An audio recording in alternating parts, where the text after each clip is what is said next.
Pansit ka na lang ba o magiging katakam-takam pa? Hi guys! Welcome to my channel, Best TV. For today's video, tuturuan ko kayo kung paano mas masarapin pa ang isang pansit canton. Tatawagin natin itong pansit canton a la egg. Tara, simulan na natin. Ito ang mga ingredients. Cabbage, carrots, soy sauce, oil, salt, egg, and of course, our pansit canton. Una natin gagawin ay huhugasan natin ang ating cabbage para malinis. So, it is very important na maging safe ang ating food. So, transfer natin siya sa isang plate.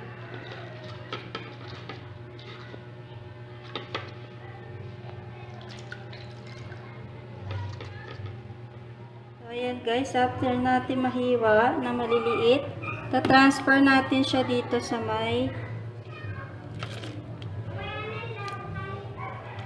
water, sa isang lalagyan na may water. Ang purpose niyan ay to maintain the moistness of our cabbage. So it is very important na moist yung ating cabbage para mas delicious. So, whenever we are cooking, dapat nagsusuot tayo ng personal protective equipment. So, every time na magsasalita tayo, dapat ay hindi tatalsik yung ating laway. Next naman guys, yung ating carrots. So, hiwain din natin na maliliit. So, yan guys. Yan yung ating carrots, maliliit. Ta-transfer din natin siya sa isang lalagyan na may tubig.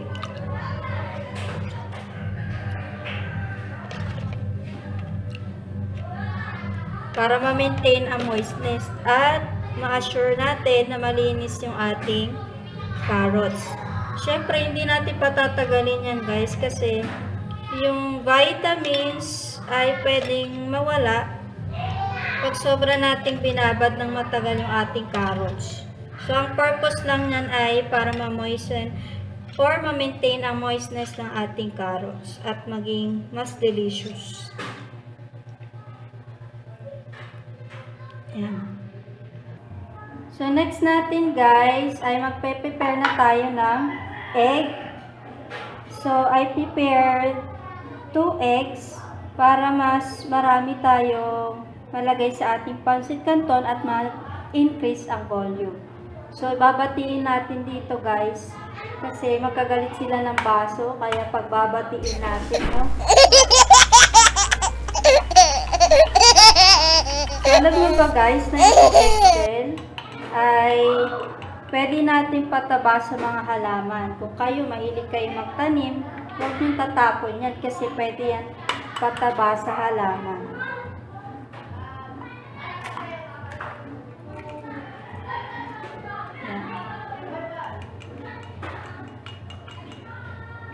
Meron mga reviews ako rin napanood or videos na yung egg white ay pwede makapagpahaba ng pilik mata. So, huwag nyo itatapon kapag may sobra. So, we need to prepare a few amount of salt. Ganyan lang guys, kasi ang pansit canton, meron na siyang condiments para hindi masyadong maalat. So, konti lang.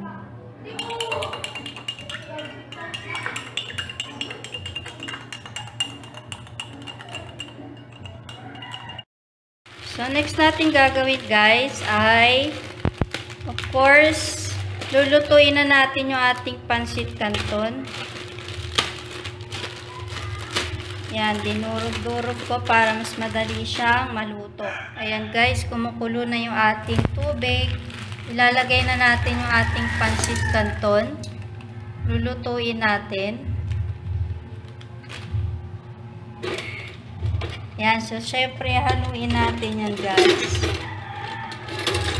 Bago natin ilagay yung mga salt, yung mga ganyan, Later na natin yung gagawin kapag kaluto na itong ating pansit canton. So, yung typical lang naman na pagluluto sa pansit canton yung gagawin natin. Additional lang yung mga cabbage, carrots, and egg. Para mas maging masustansya lang yung ating pansit canton. Diba? Kailangan yung mga kakainin natin, guys. We make sure na masustansya pa din.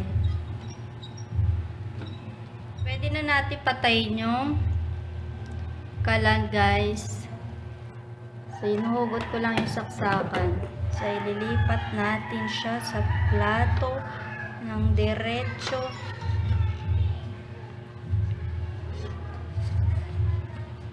Parang Lucky Me. Usi yung ating pansit canton. Yan. Tapos, next, magsosote na tayo, guys. Sosote natin yung ating cabbage and carrots. Sinaksak ko ulit yung aking rice cooker. And then, since mainit naman yan, guys, lalagay lang tayo ng an ample amount of oil. Spread natin. Yan, guys, na-spread na natin yung ating mantika. Then, yung cabbage natin, ilalagay na natin, pero i-drain muna natin.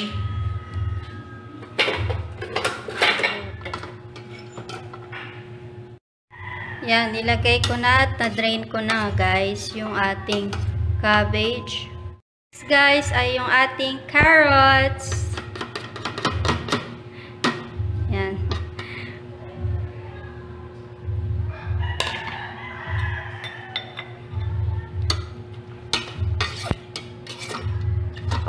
Diba, very delicious at masustansya. Guys, maglalagay lang tayo ng onting toyo. Pampalasa lang. Very small amount lang talaga. Yan, mga ganyan lang. Okay na yan. Continue sa paghalo.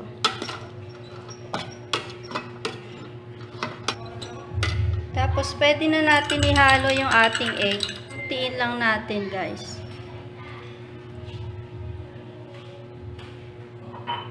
Tapos, halo ulit para hindi siya magbuo-buo.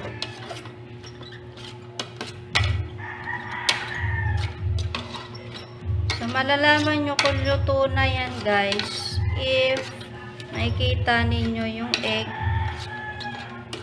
na nagpo-form na.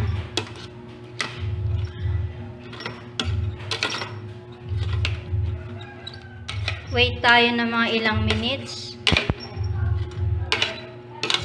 Pwede nating takpan muna.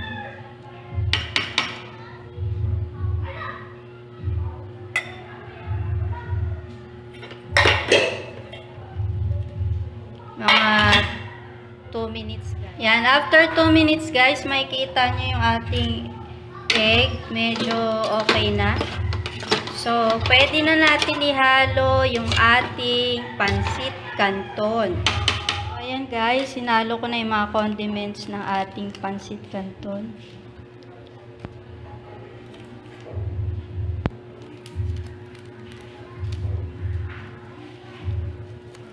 Kaya kanina, konti lang nilagay nating salt at toyo kasi sabi ko nga, may mga condiments na itong ating pansit canton para maiwasan natin yung pagiging maalat sa ating mixture.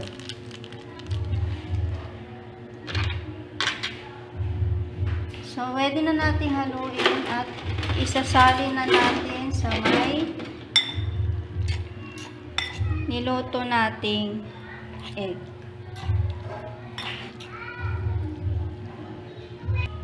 So, ayan, guys, ihalo na natin.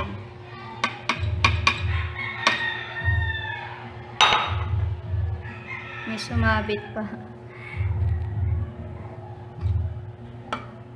Sayang yan. Haluin guys. Yan guys, ang ating final na luto, pansit canton ala itlog. So, pwede na tayong kumuha at titikman ko na. Salin natin dito. Yan. So, pwede nyo tong ulamin guys. Pwede ring merienda. Pero, mas prefer ko siyang ulamin na kasi masustansya. At the same time, hindi boring yung ating pansit canton, di ba? At masarap siyang haluan ng kanin. So, there you have it, pansit canton ala itlog.